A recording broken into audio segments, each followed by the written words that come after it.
સુરતમાં લગ્નમાં ચાંદલાના બહાને ચોરી થઈ. ગઠિયો 1.5 લાખના ઘરેણા લઈને ફરાર થયો.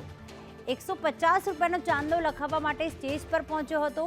સીમાડા વિસ્તારમાં લગ્નમાંથી ચોરીની ઘટના બની. ચાંદલો લખનાર મહિલાના ઘરેણાની ચોરી કરી. મનીષ અમારી સાથે જોડાઈ ગયા છે. મનીષ, કઈ રીતે આખી ચોરીની ઘટનાને અંજામ આપવામાં આવ્યો?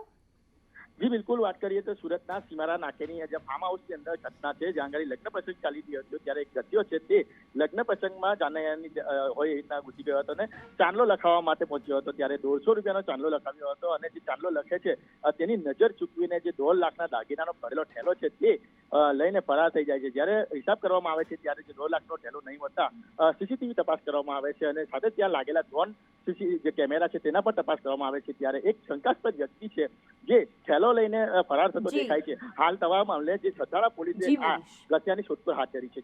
આભાર તમામ વિગતો માટે.